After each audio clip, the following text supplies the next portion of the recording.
Hey, what's up? I'm Guy. I'm John. It's our YouTube channel. Subscribe to this channel. Give this video a like. Yep. Also, our podcast below in the description. Check that out now. So as we're talking Sunday night, Kyle Juszczyk just signed. Trent Williams has not. Feels like he's about to. We'll see. Either way, John, this is already setting up to be a big week for the 49ers. The fact that the legal tampering period starts Monday, free agency officially begins Wednesday at 1 p.m. Pacific.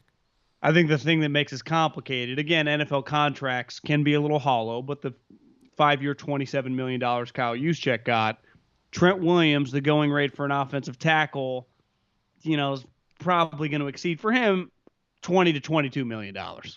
So Juszczyk's total value, $27 million. Again, probably won't reach that, but you could have said that when he first signed. He played out the whole contract. I don't think you can ever discount Kyle. But Trent's going to be looking for a lot of money, and that's a much more complicated deal. And as me and you were talking off the podcast, the Chiefs are one of these lingering teams. It's like, they don't have any money. Then all of a sudden you cut 2 tackles. Mahomes gives some money back, and they kind of feel like the great white shark lingering. And I've just obviously followed Andy very closely the last decade. But if you look at his Eagles tenure, they make big splashes, Guy. They traded for Terrell Owens. Remember, he was supposed to go to the Atlanta Falcons and then like the Baltimore Ravens, and somehow he ends up on the Eagles. They just go after big time blue chip. It's just how Andy thinks. You lose your 2 tackles. They have one. They don't need wide receivers. They don't need a tight end. They definitely don't need a quarterback. They got some pass rushers. They need offensive linemen, and they do have some money now. They're just a team that if Trent Williams, because it's like, well, Kyle's easy on me. Well, that's Andy's MO.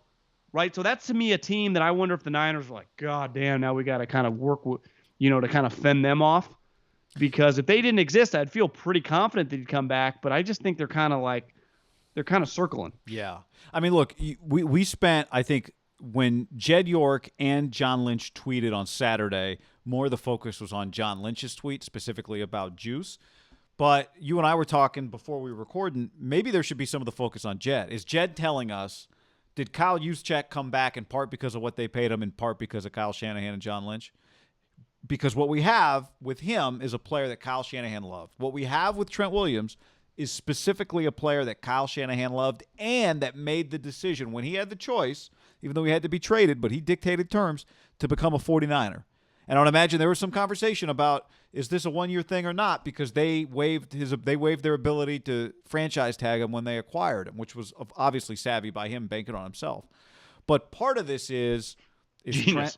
Trent. Yeah, of course. He'd be tagged right now, right? You think? I wouldn't rule out the possibility that, because remember when they got him, if I told you they're going to be in the position to re-sign him, because we talked about it. We hoped from their perspective that he'd play well enough that they'd be re-signing him week 7 of last season, right? Yeah. Obviously, that didn't happen. But if I told you, because the team sucked and it kind of got weird. If I told you when they got him, they're going to re-sign Trent Williams before free agency begins, or when free agency begins, you'd go, great. If I told you when they got him, he plays for them for a year and then he's on the Chiefs, you'd go, what the hell went wrong? Yeah. So, but I just, if there's an alert between the recording of this podcast and the posting of it that's like Trent Williams signs with the Chiefs or is going to sign with the Chiefs, I think most people's reaction would be, wait a second, he's good enough. They have no money. He's good enough for them. Why can't he be a Niner? One thing I will say this, though. Yeah, when you say, like, he plays for one season, goes to the Chiefs, just that statement's crazy. Louis Riddick told me something that he stole from somewhere. That was basically, I think Bill Polian said this. He might have quoted Bill Polian when he said this, and he's right. When you let a player hit free agency, you are prepared. Even when you want them to come back, you are prepared to not have him not come back. Yeah. Like the possibility that he never steps foot, plays for your team, accepts your offer exists. Like, so every minute that we get closer, like, it is on the table. And I don't think it's played out that crazy, right? But on paper, it'll be like, you only had him for a year, and if he does go to a good team, the Chiefs would feel like, damn, he just went to the sweeter team. I wouldn't even blame him. But how they even got involved, honestly, that'd be a ripple effect through the league. Then the question would be, well, who plays left tackle, right? What are we doing here at left tackle? The McGlinchey, there's talk about, like, are they going to pick up his 5th-year option? I would say the Niners would then have a major question mark at their offensive line. The Niners, while Joe was never like some first-team All-Pro, was never viewed like Trent Williams, was never viewed like in his heyday, even like Jason Peters, he was viewed as like one of the top 6-7 tackles in the league, and you went to bed every night. You didn't even think about it. He was on the team for like 15 years, it felt like, right? It never even crossed their mind. Who's your left tackle? Oh, Joe Staley.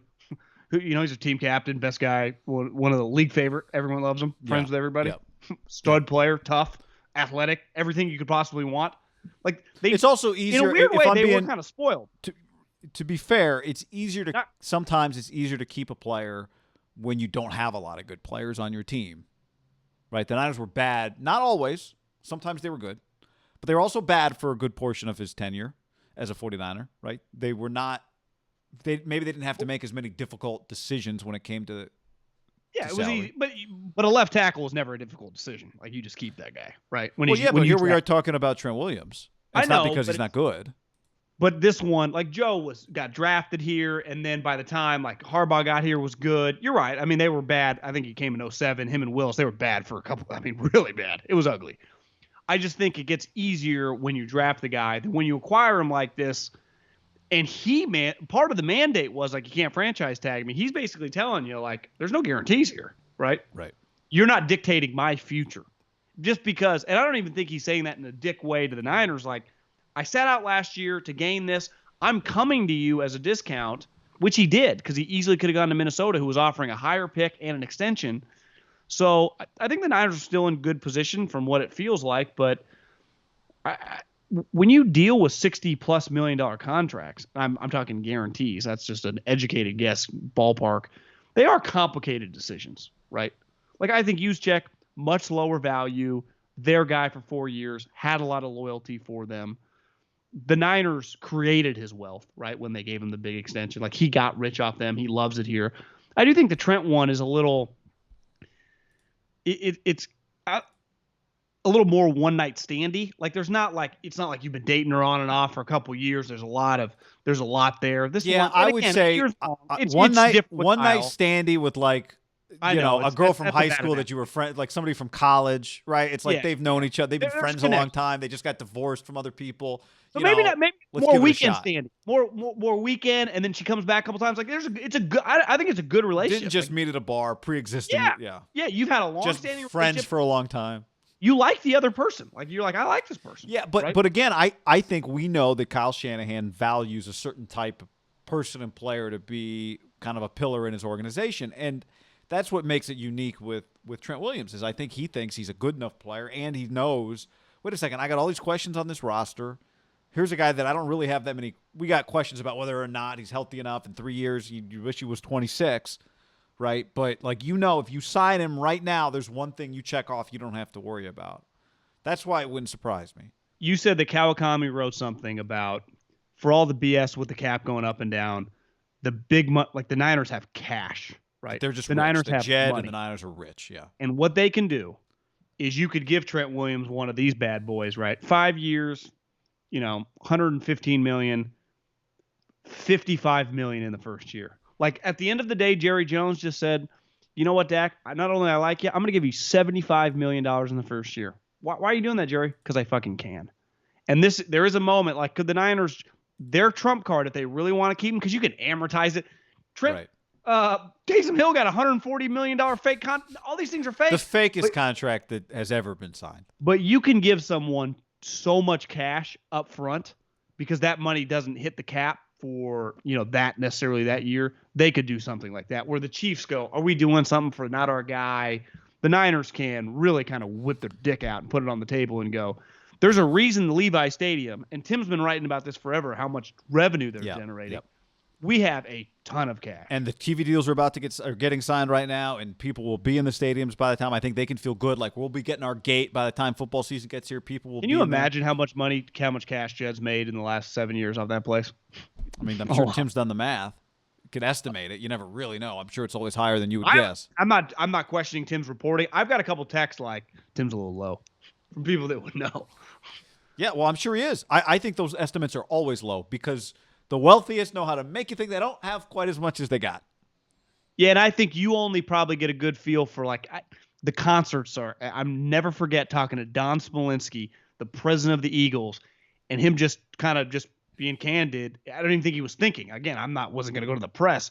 How much did that Taylor Swift concert just generate? And when he said the check that they handed her before she left, someone's role is to hand them a check, right, for whatever, $5-6 million that night. And just think about the money that gets generated at that thing. When I was with the Eagles, I swear to God, two years living in Philly, had to be 75 to 100 concerts. I mean, it felt like summer, multiple a week. Yeah.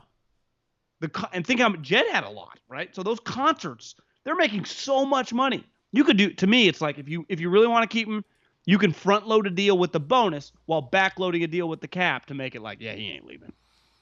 That was Kawakami basically said, yeah, you're going to have a few people get more expensive. You're going to have Fred Warner, but it's going to be, he said 220 is the number about. That's a lot. That's a massive jump. He thought by next season he thought the cap would be up to 220. Yeah. So $35 million increase. That'd be big. It would be. So the Saints would be like, cut all these guys. Real quick, the other part of this is now we got a week here where just a bunch of stuff starts happening. Cam got re-signed. Neither one of us thinks that affects Jimmy's ability to get traded to the Patriots. But this is, you got a few kind of, when we talk about a Garoppolo trade, I think we do talk kind of near the draft, but maybe this is a potential week for that too. I don't know if you can do this because it's very, very risky at the most important position in sports. What if part of like keeping Trent involves getting rid of Jimmy for Sam from a financial standpoint or something like that? Like, because we could probably, most people would agree Jimmy's proven more. Sam may have more upside, but there's a ton of unknown. But what if I just think at worst he's an equal. He saves me so much cash this year. I have more room, a transaction like that. Yeah. Part of maybe Jimmy's status is also financial, right? Because his number is not 7, right? It's 22. Yeah, I mean, there's a world where he's back on the Niners, but somehow restructured, right? At a lower cap. At a lower number. Now, if you were him and you were going to do that, you would need a guarantee somehow that you're not getting traded. Well, to me, if I was Jimmy Garoppolo, I under no circumstances would not take a pay cut because I'd say, cut me. See what I get in the open market, right? Yeah, I mean, I guess part of that is if Jimmy Garoppolo was a free agent, would someone give him $20 million? 15 incentives? Yeah, maybe. I mean, if you're giving Mariota 10, but I don't. But again, the Raiders gave Mariota 10, and maybe no one else, or 12, and maybe no one else was doing that. So I don't know. Especially part of that would be like, do you wait long enough and you do it after the draft, after free agency, when there's nowhere really? Belichick's already got a guy. I don't know. Doesn't feel like Belichick will have a guy though until. To me, there are like 3 or 4 teams though without a quarterback. If I was, I don't think Don Yee would budge on that one, just because like the Bears, the Washington team, even just 1 year 20, just to hold it over, right? Yeah. He's proven enough, but I'm not saying it's not risky. I mean, we're talking Jimmy's under contract right now at 22, and everyone's like, I don't know. So it's I mean, we see it right now, and we're not feeling good about it. So maybe I'm crazy. All right, I just know how crazy people are with quarterbacks that. Jimmy is their trump card if they needed more money and could get Sam Darnold. To me, that's just a way cheaper option if they're willing to trade Sam Darnold. You get rid of Jimmy, and then you got more cap space to sign dudes, including Trent. Yeah, to this point, Sam Darnold's best has not been as good as Jimmy's best. That's what I'm saying. Are you saving money at quarterback? Is that the position you want to save money at? That's what I'm saying. But again, part of that is, does Shanahan think, I can get what I got out of Jimmy? I can get that. I can get that. You mean you know what he might say right here? He'd be like, Jimmy's best? You mean the Saints game? Well, okay. Well, that was fun. That was great. But obviously, we record 3 podcasts this week. As of Sunday night, 4, and a bunch of videos. But we'll just do this every day. As of Sunday night, percentage chance that Jimmy Garoppolo makes it to Friday on the Niners. So I do think it's a little. Now it's unique, right? Because we know the Jags pick, and we know at 2 with the Jets, you might have an idea what they're going to do. I don't think you would trade to like 6 for the Eagles right now, not necessarily knowing. Why would the Eagles do that? Yeah, it doesn't make much sense. But I'm just saying, like, if you're the Niners, that's pretty risky. You just pick your percentage. I'll pick my percentage, and we'll just do it every day. God, I don't. My gut is that he's not traded this week, but I gotta go. How did you phrase it? That he is or that he isn't traded? What's the percentage that he's on the Niners come Friday? I'll go. It feels like things are cooking here. I'll go 49% that he is, 51% that he isn't. Yeah, I was gonna go 45, and I plan on dipping every day. but then Friday, once we get to Thursday, yeah. You're septupled I down. plan on dipping every day till about Wednesday, and then Okay. I'm gonna jolt back up. All right. I'm gonna be like Bitcoin, up, down.